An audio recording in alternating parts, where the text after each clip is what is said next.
Hello everyone, it is Jayden and welcome to The Alpha, the show where we talk about the hottest topics in pop culture and sports. If you enjoyed this video, be sure to hit that like button on the video, and if you enjoy my commentary and myself truly as always, be sure to tap that subscribe button and to hit that notification bell to get notified when all my videos go live. I love you guys so much. Peace, love, and positivity always, y'all. See ya. So David Mulugheta, he was on First Take yesterday, and he was invited by Stephen A. Smith. Stephen A. Smith, the guy that he is, he's going to do anything to get the most views at First Take, and he is going to put First Take in the best position to be the best show out there. Nothing but respect to Stephen A. Smith. David Mulugheta, just to summarize in short, pretty much denied the comment that Jerry Jones made, saying that David Mulugheta pretty much said you can put stuff that deal up your you-know-what, when he referring to his deal. He technically said that they were willing at the end of Micah's third year to discuss contract negotiations. Never heard from the Dallas Cowboys, and reached out before last year to try and get a deal done after Micah Parsons' fourth year. They said he would, Dallas said they'll let him know. Never heard from him. And then he pretty much confirmed the reports going around about the 5-year deal, and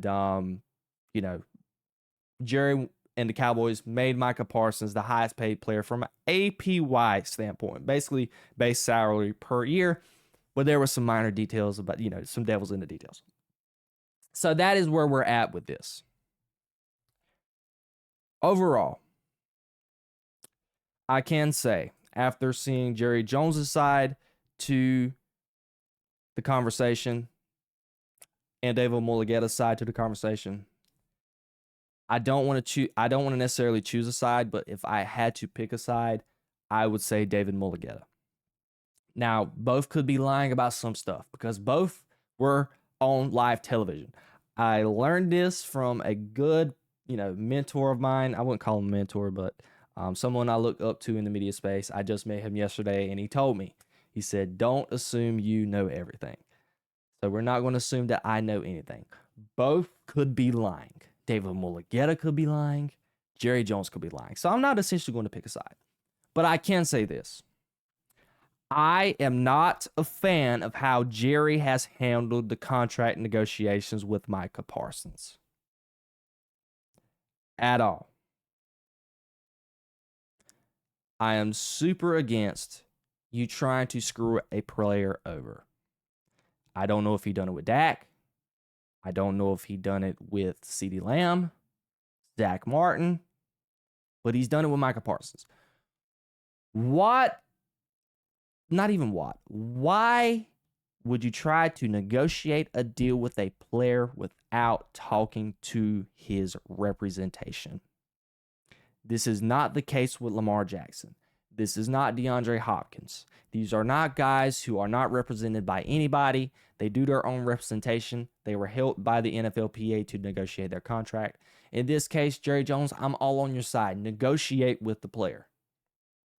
But I do not understand why you did not want to talk to Micah's agent. And you were wanting to make these handshake deals. Correct me if I'm wrong. I may be wrong. But I have not seen any reports of there being any sort of handshake deals with CeeDee Lamb, with Dak, Zach Martin, and the list goes on and on. All we know is that they were able to, they've been talking, Jerry, and they talked to the agents, come together, and they made a deal. I just don't get it where Jerry Jones thought he was able to talk to Micah Parsons, have this handshake deal, and think that Micah Parsons was supposed to just say, okay, yes, I'm with this deal, and not actually talk to his representation. Micah Parsons is not that stupid. If there was this handshake deal, you making him $40.5 million per year if this is the right amount. David Mulugheta confirmed it. They said that they had this handshake deal back in March. I don't know if that was the exact amount back in March. Let's just hypothetically say that. Let's say the $40.5 million 5 years was offered back in March to Micah Parsons. Still, I would have been smart enough, and I'm sure Mike is smart enough to know you have that agent there because there are some underlying details which David Mulugheta alluded to in his interview on First Take. The devil is in the details, the guarantees. That is a big, tricky spot. And David Mulugheta did say, Micah's deal was, when I originally watched it, I thought he said the deal was front loaded where the guarantees was in the first couple of years and not in the last 2 years. He said on First Take that the deal was very backloaded. So Micah Parsons essentially wasn't going to get his guarantees till the latter part of the contract. So it was a very backloaded contract. Now, I don't know if they would have set it up that way for him to be traded at some point to get off of that money. I don't know. Obviously, you're not going to cut a player for a backloaded contract and eat up all that cap. So I don't know Dallas's philosophy in doing that. Knowing Dallas, they would have probably front-loaded a contract to, for him being so young, not getting injury prone. So I don't know. But that is essentially what David Mulugheta said. It was the APY standpoint, yes, he was the highest paid player at that point.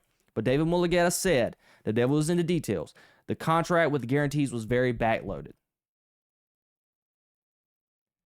So, why do you think Micah Parsons would have agreed to that deal? Because Micah Parsons is not dumb. He knew that the devil is in the details. What about my guaranteed money? How does my guaranteed money stack up to other players like TJ Watt, like Myles Garrett? Because essentially, you put yourself in this position, Jerry Jones.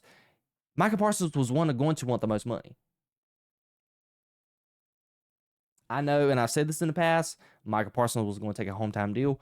I still am on a part of that conversation, and I agree with this statement that I really do think if you would have offered Micah Parsons an extension at the end of his third year, you could have got him, let's say, what? $13-12 million cheaper than what you got, than what he ended up getting paid. The $47 million, you could have got Micah Parsons at what, $34 million? And then you could have had enough cap space to do what you wanted to do. But I digress. We're not going to get that deep into anything. So, I don't understand where Jerry Jones got with that. And I got to give kudos to David Mulugheta. And as I stated with the 5-year deal, David Mulugheta did what was best for Micah. There was a story that came out about it last week. Agents, most of them, are very much against the 5-year deal plan. This is why. It gives them a less likely opportunity to get that next big contract.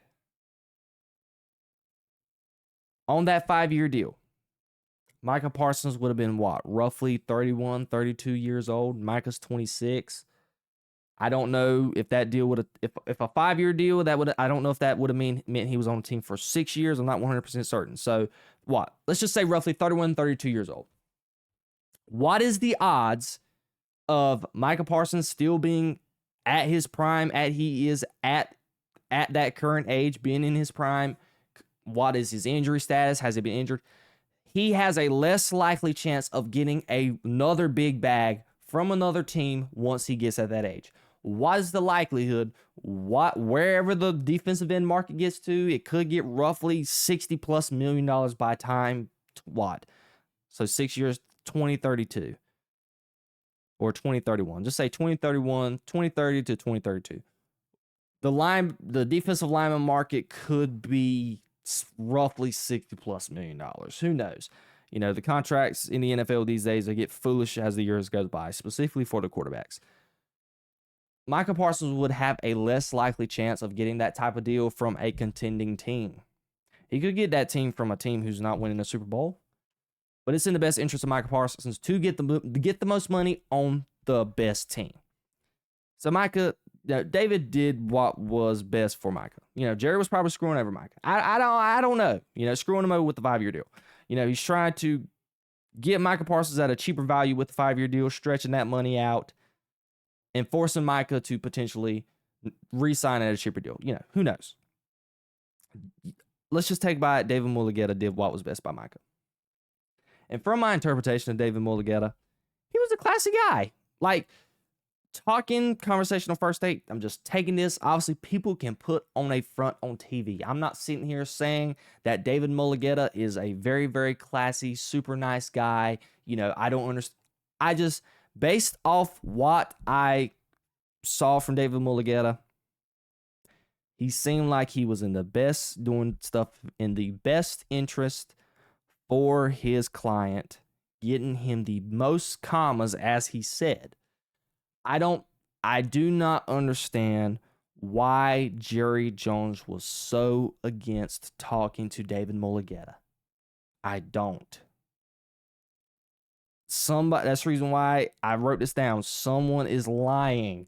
There's something that went on behind the scenes, because I just cannot for the life of me understand how Jerry Jones talked to CD's agent, talked to Dak's agent, Zach Martin's agent. The list goes on and on. I know Jerry Jones said on Stephen A. Smith's show that, it's always been about me and the player. Okay? The third guy, here's us two. The third guy, the agent, he's way over here. I don't believe that bullcrap. I am 100% sure for the last 30 years that Jerry Jones has owned the Dallas Cowboys, he has talked to the agent, and him and the agent has been very close in conducting deals. I do not believe that crap whatsoever. I don't. I do not understand what Jerry Jones had against David Mulugheta. Was it ego? Did he not like the fact that David Mulugheta was on Forbes, 30 for 30, 25 were the best? I don't know what. He was on Forbes. David Mulugheta just got an award for something in Forbes. So he's got high class when it comes to the agent market. Just being an agent. He is the standard right now in his industry. I don't know if, that was what got, Jerry Jones didn't like the fact of talking with somebody with a status like him. I don't know. Did David Mulugheta rub Jerry Jones the wrong way? I don't know. I just do not understand why Jerry was so against talking to David Mulugheta. He made it public. He publicly made it known that he wanted no parts of talking to David Mulugheta. And I, to this day, will not understand it for the life of me. So at the end, somebody's lying. And just a little side note before we end it off. What does this mean for George Pickens? George Pickens is represented by David Mulugheta. I'm going to be interested how this plays out whenever it's time to discuss George Pickens' contract. So now that you trade away Micah Parsons, if George Pickens is a very efficient asset for the Cowboys this year, I imagine you're going to potentially, have a contract situation and contract talks with George Pickens. And George Pickens is represented by David Mulugheta. I know David Mulugheta said it was another business partner of his is his direct agent, but they work in tandem to conduct these contracts. So I'm going to be interested to see how, just how Jerry Jones is going to operate the contract talks when it comes to George Pickens. But that's side note. So somebody in the end, let's conclude this off. Somebody is lying. Something is still happening behind the scenes that I cannot quite get my finger on. I'm still on this side of the fence. I think Jerry Jones did not do a good job conducting this contract talk. I really don't. And it got way too personal. It should have never got as personal as it did. It should have never got to the media like it did. It was just an all-around bad situation. And I think it could have been handled in a way better light. I don't even like the idea of Micah Parsons' agent going on live television to talk about this, because it is more distraction to the Cowboys. The Cowboys have to worry about playing a game against the defending champ Philadelphia Eagles in 2 days. 2 days after David Mulugheta goes on TV. They don't need to. This is just distractions. This is just the ongoing distractions of the Dallas Cowboys. But that is pretty much all I have to say about that. What do you guys think? Do you think Jerry mishandled the contract negotiations? Do you think it could have been handled better? Do you agree with whose side are you on? Are you on Jerry's side, or are you on David Mulugheta's side? I want to know all of your comments down below.